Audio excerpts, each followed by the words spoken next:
Learning on tube पे आप सबका स्वागत है। आइए आज हम लोग सिंधु घाटी सभ्यता से संबंधित कुछ महत्वपूर्ण वन लाइनर क्वेश्चंस पढ़ लेते हैं। दोस्तों, सिंधु घाटी सभ्यता हमारे न सिर्फ पीटी बल्कि मेंस में भी इस चैप्टर का बहुत ही अहम रोल होता है, क्योंकि इस चैप्टर से बहुत सारे क्वेश्चंस पूछ लिए जाते हैं। तो मुझे लगता है कि वन लाइनर क्वेश्चंस बहुत ही इंपॉर्टेंट साबित होंगे सिंधु घाटी से रिलेटेड।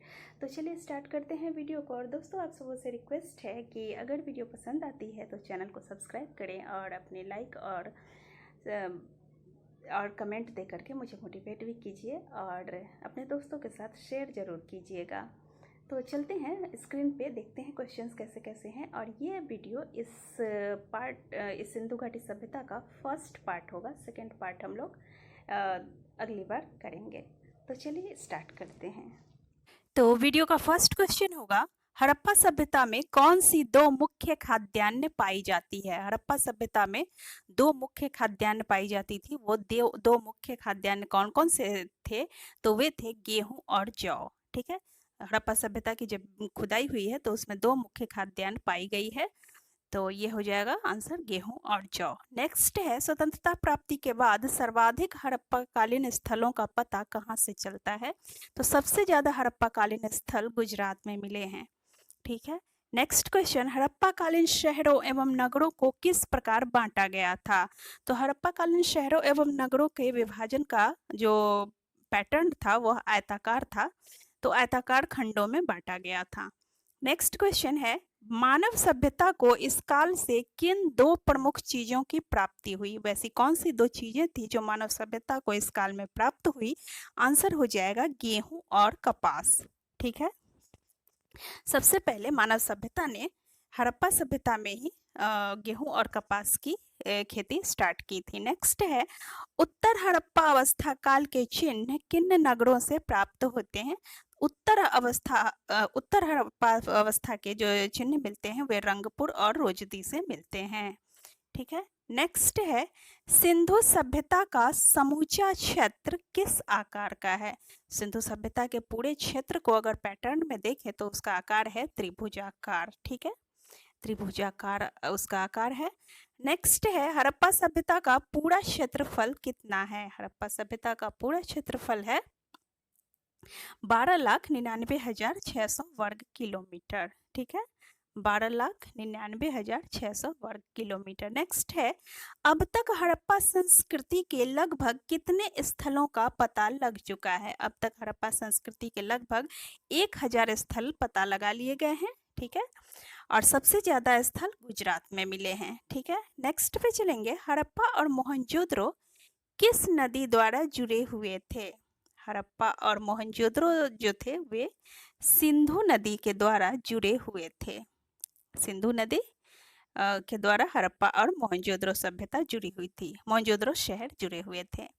आगे चलेंगे, क्वेश्चन नंबर 10 है, हड़प्पा और मोहनजोदड़ो एक दूसरे से कितनी दूरी पर स्थित थे। हड़प्पा और मोहनजोदड़ो एक दूसरे से लगभग 483 किलोमीटर की दूरी पर स्थित थे। ठीक है, हड़प्पा संस्कृति की मुख्य विशेषता क्या थी। हड़प्पा संस्कृति की मुख्य विशेषता थी नगर योजना प्रणाली। वैसी नगर योजना प्रणाली, इतनी विकसित और संगठित और योजनाबद्ध नगर प्रणाली शायद ही किसी अन्य सभ्यता में देखने को मिलती है। तो यह सबसे विशिष्ट नगर योजना प्रणाली थी हड़प्पा की। आगे बढ़ेंगे, मोहनजोदड़ो का सबसे महत्वपूर्ण सार्वजनिक स्थल है।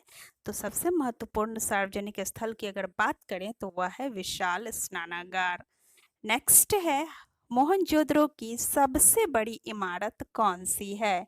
मोहनजोदड़ो की सबसे बड़ी इमारत अनाज रखने का कोठार है, जिसे कहीं कहीं पे धान्य कोठार भी लिखा रहता है। तो कंफ्यूज नहीं होना है, वो भी सेम चीज ही है, अर्थात आंसर हो जाएगा अनाज रखने का कोठार।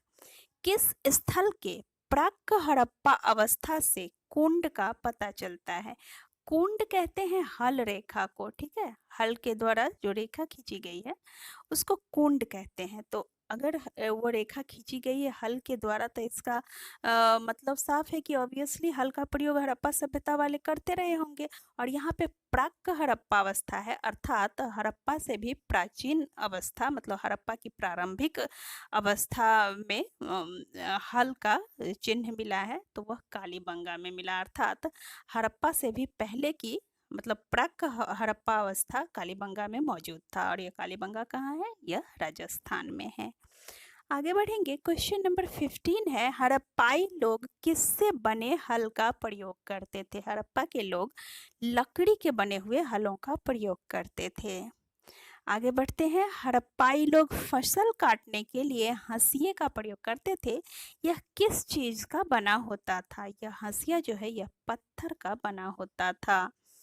सिंधु सभ्यता के लोग कितने किस्म का गेहूं और जौ उगाते थे? सिंधु सभ्यता के लोग जो थे वे 2 किस्म के गेहूं और जौ का उत्पादन करते थे, अर्थात 2 किस्म का गेहूं और जौ उगाते थे। नेक्स्ट है, सबसे पहले कपास पैदा करने का श्रेय किन लोगों को जाता है? सबसे पहले कपास का उत्पादन सिंधु वासियों ने ही किया था और वहीं से संपूर्ण विश्व में इसका प्रसारण हुआ था। तो आंसर हो जाएगा सिंधु वासियों ने।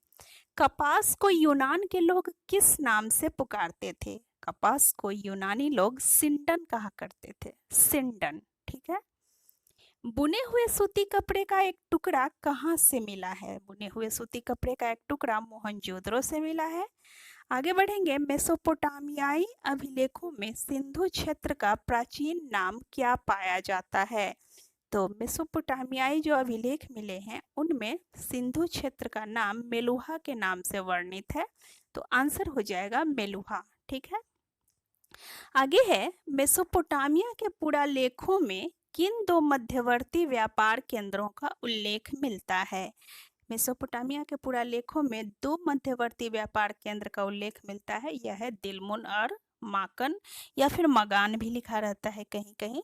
तो मेसोपोटामिया में दिलमुन और मगान जो थे वहाँ पे 2 ये व्यापार केंद्र थे, और दिलमुन और मगान में मेलुहा के जहाज डेरा डालते थे, ऐसा वर्णन है।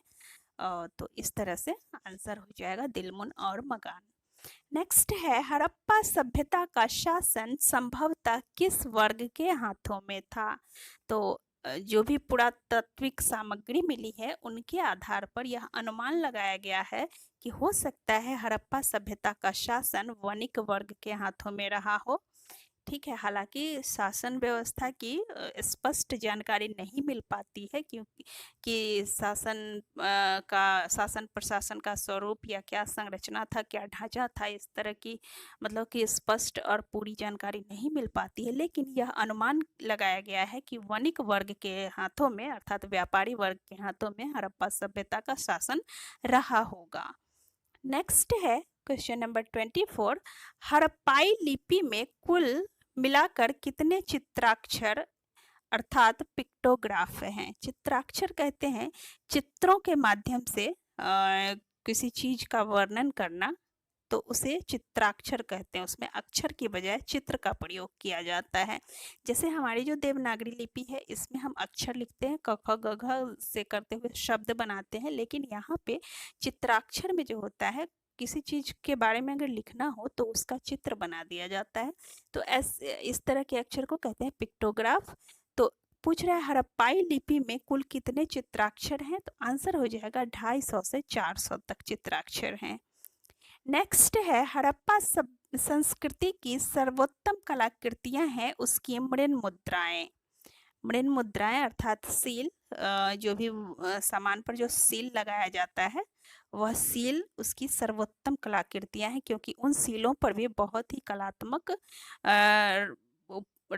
कलात्मक तरीके से उस पे चित्रकारी की गई है, उस पे कलाकृतियां दिखाई गई हैं। तो इससे पूछ रहा है कि अब तक लगभग कितनी सीलें प्राप्त हुई हैं? आंसर हो जाएगा अब तक लगभग 2000 सीलें प्राप्त हुई है। तो इस तरह से ये वीडियो इसी यहीं पे समाप्त करते हैं, क्योंकि ज़्यादा लंबा वीडियो फिर इंटरेस्टिंग नहीं रह पाता, और चूँकि ये वन लाइनर है तो वन लाइनर में ज़्यादा टाइम नहीं लगना चाहिए। इसको बार-बार अगर देखेंगे तो याद हो जाएगा। तो चलिए इसको यहीं पे समाप्त करते हैं, नेक्स्ट वीडियो में फिर आपसे मिलते हैं, तब तक के लिए बाय बाय। तो ये थे आज के महत्वपूर्ण प्रश्न दोस्तों। उम्मीद है कि आपको वीडियो पसंद आई होगी। तो वीडियो पसंद आई तो ज़रूर चैनल को सब्सक्राइब कीजिए और अपने दोस्तों के साथ वीडियो को शेयर भी कीजिए। Thank you.